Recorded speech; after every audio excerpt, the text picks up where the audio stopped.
Welcome to the COVI Way, the podcast where we break down the intersection of people and technology. Because IT shouldn't just be about fixing problems, it should be about enabling people to do their best work. I'm Cody Lentz, the VP of Sales at COVI, and today we're discussing the human beings behind the hustle that deliver excellent customer experiences with Sarah Wallace, the operations manager for Star Heating and Cooling. Now, I've had the privilege of knowing Sarah and the Star team for nearly a decade, and what you're about to hear is a masterclass in authentic growth. When we first met in 2015, Star was already a solid family-owned HVAC company that had been around since 1987. But what Sarah and her team have built over the last decade, that's something special. They've evolved from a traditional heating and cooling company into a full-service comfort solutions provider, adding in plumbing and becoming one of less than 3% of contractors nationwide to earn Carrier Factory authorized dealer status. But here's what really sets them apart. They've scaled without losing their soul. While most companies chase growth at any cost, Star has maintained their no-pressure, education-first approach that actually builds trust.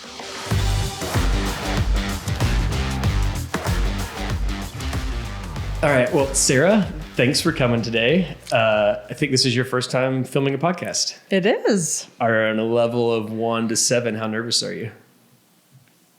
5. 5? That's pretty nervous. Yeah. That's all right.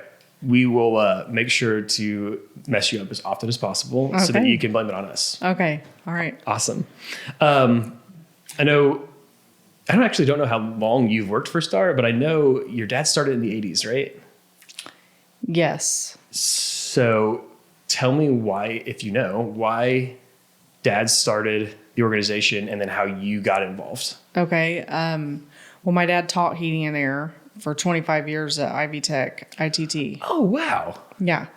And he decided he self-taught himself before he got started teaching. Mm-hmm. And then he always had a business on the side, fixing people's air conditioners when he wasn't teaching. And then he just grew into a business. Yeah, instead of a one-man show, he outgrew it. Yeah. That's cool. Yeah. And this August 25th is my 12 years at Star Heating and Cooling. So you would have started, 12? So 2013. I was going to say mid-2010s. 2013. That is when I started at COVI. Oh, cool.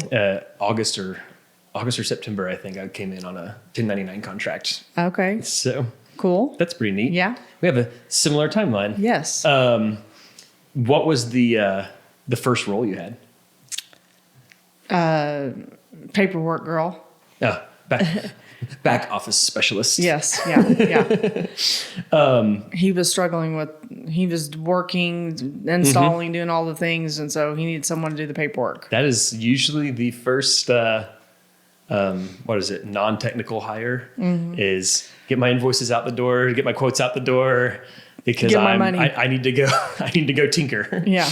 Yep. Totally get it. I know now you do operations for the whole thing and which is much bigger than, 1 or 5 people. Yes. Last I checked, I think we were well over 20. Yeah. And you wear like a million hats. I do. As do a lot of operations people. So tell me a little bit about what you love and what you hate about the hustle that is required to juggle hats all day. What I love is that every day is a different day. Mm-hmm. So it's never boring. What I hate is that I get sidetracked very easily, very often. Squirrel, so. Why do you think that is, the sidetracking? I think that it's just the line of business. Part of it's the line of business. It seems like everyone that works at Star Heating and Cooling has a little ADHD. And then the nature of the business kind of inflames that. Yeah. So a lot of the things on fire. Yeah, so-and-so's somebody got in an accident. Okay. Oh, man. And so it's not even just like, again, breaking the fourth wall. Star does all of Cody's HVAC. And a lot of my plumbing. Yeah. And so it's not just me calling and being like, hey, my split unit's got a drip. What do I do? It's also, hey, Vince ran into a car at the stoplight. Oh, I didn't even think about that. Yeah. I guess we probably have that problem that I don't know about too. Right. That's crazy. So what does a typical day look like for you? I know it's going to be really different, but in generalities, what is a typical? Well, now that we've expanded our office and I have a great group of people, right now I'm trying to empower everyone to do the things and not me do the things. So successful delegation. I'm going to summarize that to be succinct. And that's been very hard for me. Although I'm also a really bad delegator. Yeah. So we probably align more with timelines or than just timelines. But I'm finding like somebody came to me this morning and was like, I'm having a problem with our AIA billing. And I'm like, okay, I'm trying to get these jobs over here. So figure it out. Mm-hmm. And inside of you, how does that make you feel? And well, it's getting easier because I can't do all the things. I want to do everything, but I can't. Because time, yeah. Like you have the skill set, but not the time. Yeah, and plus I have the people, so why not let the people do those things? So, have you reached the point where you're starting to see a return on that investment? Like that people are starting to self-serve and you're getting your time back? We have a great group of people, so I'm kind of just like I don't have to be there till 5:00, for example. I should be able to come and go as I please. It's not that I'm out drinking margaritas, but. Unfortunately. Right. But, I should be able to come here and do this podcast, go to meetings and not affect the day-to-day operations. So Yeah, because you're the strategic operations leader, not the tactical operations component. Yeah, trying to work on the business, not in the business. And I know that I think it was probably 2021 or 2022 or both is when you guys kind of I think you paid a consultant and revamped your operations from the bottom up or top down or whatever that perspective was. Can you tell me a little bit about that? Yes, we partner with BDR. They're HVAC specialist. They helped us get our books in order. Just helped us see a lot of things where our efficiencies were lower, where we need to increase efficiencies to increase profit. And it's been very good for us. Yep. Yeah. It's given us some structure. Yeah. Did you always do commercial, or did that kind of align in the same? We've always done timeline? commercial. Have yeah. you? Between your residential and commercial business, what is the most rewarding, like for you? I saw that question prior. Producing a product that everyone's happy with. So it's a good feeling when the job's done and we can look at the job, whether it's residential or commercial, and we have a satisfied customer. I think the thing I love about it is the building of relationships. So that's good. We can build them with homeowners, everyday people, or we can build them with general contractors and owners. So do you still get to do that? I do. We have a big meeting today, so I'm excited about that. I haven't been, but I'm getting back in it because that's what I like. Yeah, so that gives you the energy. Yeah. Yes.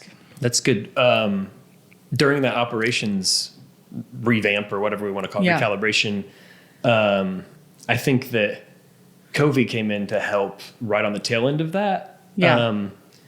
Can you provide some insight or just like an example of how the technology and the IT things were impacting you when you were still kind of the main person in control of all that or responsible for all that? I would say that when I realized, first of all, I don't want to work on computers. I want to sell furnaces and air conditioners. You know what I mean? So I think when it became more of if I was going to fix a computer, it would take me all day, probably. When I started realizing the value of my time. And then I would say going into COVID, that really signified the need for a company to take care of our IT. Because that was rough, and we got that going. Yep, and I know you had kind of the bare minimum version of IT help before we came in. It was very slow. they didn't understand if our CRM was down, we were stuck. I Right. don't think they got that we're losing money here. Yeah, and that's what I was going to ask is through that operations elevation and starting to outsource different parts of your technology, and I think you also like adopted a new phone system, and shortly after you went to a new software. We went to Service Titan. Yeah, I'm going to ask you about Service Titan in a little bit, but when you were getting into that, it's like you're giving over an entire third of your organization to somebody else. Yeah. So what's the like trust component of that? And I made that 33% up there, but I know that like technology is the keys to the kingdom. And like you said, if it doesn't work, then we don't work. And so how did you evaluate how to trust someone to take that over? Well, I would have to say that I put a lot of that into BNI. Mm-hmm. You know, the networking group, and that's where I met you. Mm-hmm. And I listened to you week after week, and just the trust started building there. Yeah, I think we talked. We talked many times before we even signed. Yeah, and I think we talked specifically about IT 4-star like 2 years before we really started talking about IT 4-star, and then in between it was just casual conversation. Right. But at that time that it became more, I don't have time to do IT. Mm-hmm. You know, it was a delegation piece. Yeah. Like, okay, I need to do this. This is, you know, I don't want to, I get frustrated when I have to work on computers. I don't, I'm happy to say, me call too. Somebody. Between you and me, then we built trust basically because we had a relationship outside of the professional space. I mean, technically BNI was professional, but we weren't exchanging dollars or anything at that time. But I do think there's an element of the personal relationship for me, BNI. If I like you personally, mm-hmm. then I'm probably going to trust you with my business. You know. Yeah. Can you describe either before we were helping you out as COVI or after, whenever it happened, when you really felt like you made the right decision and like that the trust was real and that like our expertise was something that was going to be helpful and it wasn't just the sales guy at the network event talking about what they did? Well, I will tell you, you did say one thing to me when we first signed, and you said you're going to hate us for a year and after that. And I did not agree with that. I've changed it now. Okay, because I felt immediate relief. Mm-hmm. So yeah, I used to say you're going to hate us for the first year, and then you're going to love us, and I'm going to ask you for 100 referrals. Now I've changed that to, hey, you're probably going to like us pretty quick, like the first month or so. Yeah. But and you can hold us to our standards that we've talked about right away, but don't judge us by that standard for 180 days because we still have to get to know you a little bit better before we're going to be able to hit stride. Right. I think your feedback is what had me change that. So yeah. Thank you. Yeah. Do you have any examples or like a good story of where we've helped navigate like a crazy IT crisis or a plan? For this week. I don't even know this. Okay, so Monday I signed up. I'm trying to learn how to work on WordPress websites. Oh, fun. We pay a marketing company a lot of money, and I'm like, I'm going to learn how to do this myself. Mm-hmm. So I had signed up for a WordPress class. Mm-hmm. You have to download all these things and all this thing. And in the middle of class, I had to contact IT. I called and was like, hey, I need help. I can't, you know. Because you couldn't install. And I think it was Brandon. Yeah, Brandon's awesome. Brandon was on the training. He was in the class with me, basically in my computer for a long time, trying to help me get this up and going. And that was very helpful. He's awesome. And it was probably our cybersecurity controls that were keeping you from being able to do whatever they were asking. Yes. And you didn't have any notice. No, I needed administrator access. Yeah. Mm-hmm. No, that's good. Yeah. I don't know that we would always be able to be that real-time responsive in that scenario. I'm really glad we were. Yes, I know. I know you can't, but everyone understood oh my gosh, I'm in this class. I can't do anything, you know, so it was great. That's, I would say, proud father moment, if you can call me a father in this context, but a point of pride that for a team of highly technically minded people, the COVI crew is really focused on understanding and empathizing and executing in the best way possible. And that is something we do train, but it is also something that just is in our people's DNA. Yeah. And I think it's in our people's DNA too, though. So we get that. So we drive. Yeah. Yeah. I mean, I couldn't imagine working for a technical organization that didn't have so many emotionally in tuned people. That's probably the way to say it. Or just emotionally prioritized people. Right. Read the room. Mm-hmm. They know how to read the room. Yeah, and care. Yes. Yeah. It's the give a S factor. I've heard a few times from different clients is a big thing that they appreciate. And those are the types of pieces of feedback or kudos or whatever you want to call it that makes me really excited every day. Like I really enjoy these big complex financial puzzles and solution consulting and all of that, but that's why feels we got great into when this. that happens. Yeah, yes. Exactly. Yes. Yeah, helping people. Yeah, right. Yep.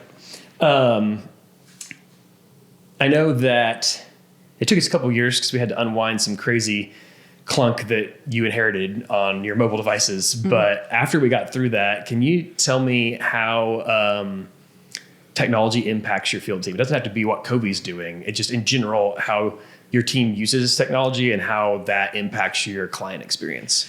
Well, we use Service Titan, so everything is done on Service Titan. The technicians, when they're out on a service call, they do everything electronically. Their phones and tablets have to be working, or it is very frustrating. The customers sign off on it. We do everything with Service Titan, and everyone is in Service Titan every day, so it's very important. So, have you had a problem with that before? I don't remember one. I'm just asking. Yes. Well, yes, we couldn't manage if an employee left and they came and brought me their phone and tablet, I couldn't get in the phone and tablet. I had to call Apple. It was a nightmare. So, but that didn't impact the clients. So the stuff worked. No. It was really just the turnover of staff. Yes. That's good. I mean, not the turnover of staff part. No, the client part. And so since then, that's when that 2-year project that we thought was going to be about 3 months, that took is where we got access to all of those devices, your phones and your tablets, and got them integrated into the Apple business system. And then now we can help, or even sometimes you can self-serve in the portal to get access to those things. Yeah. Is there a like main challenge or point of contention for the field team with technology where it trips them up? Because I know they're used to spinning screws and running pipes, and they're just not as. It's kind of, you'd think that the technical would transfer, but it doesn't. Mm-mm. No, it's not the same. Yeah. They just don't. If they don't have any patience, if something goes wrong. Yeah. And they're out there, so I'm not with them. I can't look at it. So that's probably the biggest frustration. Have we had to experience that very often since we were able to elevate the mobile phone? And we have a few kinks still from that, but do it. Yeah. We'll have to get the iron out. Yeah. So we can get those. But it's mostly now it's like, don't touch it. It's good. That's the old school. Yeah. Put a server in the back room for 10 years and hope everything works. Right. Yeah. I know that we've turned a lot into proactive since we first came in. So like we usually know. That's another thing I would say as an attaboy for COVI is that the proactive piece. We're not waiting for things to fail. We're talking about them, and I even though maybe we're not making moves right away that we can, but I know it's there. Yeah, and we usually try to budget a year in advance for it. Yeah. I know, like we were just talking about taking your server to the cloud. We were going to do that recently, and then we decided we were going to wait till next year because we had some more life in the server and some time to get there. Yeah. It just helps me to know if something does happen with the server, I know this is going to cost a lot of money. Yeah. Even though I don't know exactly how much, I know that it's going to be an oh shit moment. Yeah. And regardless of it being an oh shit moment, sorry for cussing, but it is one though. I'm pretty sure that we have the the parental advisory sticker on our thing. You know, but you might be the first one that broke the wall, though. Okay, it would be an oh shit moment, you know. Yeah. But I know what's going to happen. So just being able to know and plan ahead is good. Yep, and I believe our team, and I actually think it's in my my to-do list, my inbox right now, has scoped a plan for how to handle that in a crisis and an estimate of what it would cost. Right. You haven't seen it yet because I think it's on my list for our next meeting. But the best way is for us to do it proactively on a pre-scheduled plan and know what that investment looks like a year in advance, depending on hardware changes, and then execute it. But when you're expanding a whole division like you guys did into plumbing, and we decide to allocate funds that direction, and we do have some life in the server that we can run it through, the warranty's expired, instead of leaving you with the oh shit moment, we want to make sure that you have hey, this is what oh shit looks like, and this is what makes it oh poop instead. Right. And so that's something you haven't got to see fully. I know we've talked about it quite a few times, but you'll get to see that data here in our next meeting. Cool. The other thing that you changed when you outsourced your IT stuff off your plate, I think it wasn't right away, but within a year or so after, you also switched to the best-in-class software you've mentioned a couple of times, which is ServiceTitan. What led to that decision? They're just the best of the best, and they're expensive. And so that was a cost that we had to think about. But they're the top. There's no going back. Is it worth the investment? It's worth it. Okay. Yeah. What we have you do seen? have a girl on staff that is our ServiceTitan champion. And we would not have been able to do all the things. She knows it inside and out and has learned it. And you really have to have someone on staff to do that, because we were barely scratching the surface. Yeah. It does a lot of things. That's what we were elevating at the end of the year last year, right? Yeah. You were asking us for a few things to make your ServiceTitan work better on our end, which was email related, if I remember right. Can you give me an example of what is so much better, like just like one thing that is so much better now in ServiceTitan than it was before with whatever solution you used? A ServiceTitan can communicate with the customer, the technician, all at one time. It sends reminders out about maintenance. It emails them different options if they have quotes. It sends follow-ups on the quotes. The other programs didn't do that. So we had to manually do it. Yeah, so it's automating your kind of mundane, repeatable tasks that aren't really interacting much with. That are very time consuming if you're doing it manually. So then you go back to now I can connect with humans again. Right. That's cool. I know a little bit about ServiceTitan because when you I joined the Facebook ServiceTitan group, but I've obviously never used it, so I don't know the ins and outs. But you get to see it as a consumer. Yeah, no, I'm thinking of like the texts I get and like the emails, like when I forget to sign a quote. Right. So, no, it's great because I would just keep forgetting because I'm checking my COVI inbox a lot more than my CODI inbox. Right. So what's next for Star or Sarah or both? Well, we would love to have another location. Oh, what's the purpose of that? Well, Google. Oh, Google's, so if you search HVAC near me, and on our street currently, we have Mr. Quick moved at the end of our building.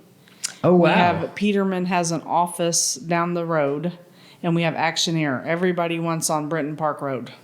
So now when people search near me, they've got options. Which, options aren't bad, but it sounds like, based on your air quotes, that some of this is strategic decision making and not so much operational efficiencies from a lead generation perspective. No, right. We are going to need more space too, so it's like kill two birds with one stone. Yeah, and I think a lot of your team travel from all over the city, so it's not like you're centered in the north side and restricted to that. It's just that's where the office is. Right. Well, that's cool. So anyway, I see some IT things in the future. Yeah, well, this sounds like grunt work of moving and expanding, which is not difficult strategically. But like I couldn't imagine doing something like that without an IT company. You know? Yeah. And turning this podcast into a slight meeting moment here, we'll probably try to align your server cloud initiative with the move because it'll maximize your investment. Right. So being able to spend the same amount of hours on two different initiatives at the same time. Right. So that leads me to my tech tip. Okay. And so based off what you're talking about with the field guys, and now you're moving, so you have multiple offices. One of the things that we like to mention, especially to our construction organizations that have field teams, is that redundancy is really important. So if your entire customer experience relies on a phone, it might make sense for you to make it rely on a tablet so your phone is your backup device. Or if your entire organization runs on Service Titan, we better make sure that you have multiple internet connections so that your office can access those. Or you have a plan to go home and access it from your home internet or pull out your hotspot from your phone. But the point is having redundant connections and redundant devices and redundant plans or plans for redundancy is vital to make sure that your field team isn't just sitting there idle while your customers are getting frustrated. Right. Well, Sarah, thanks for coming today. Yeah, you're welcome. Was it as scary as you thought? No. Oh, good. Okay. Thanks. Today's conversation shows that technology, cybersecurity, and operational excellence doesn't have to be a black hole of stress and unpredictable costs. For leaders balancing it all, trusted partners become more than a vendor. They're a safeguard for your culture, your cash flow, and your customer's experience. The right support builds in breathing room and gives you space to lead and for your team to use their tools to be successful.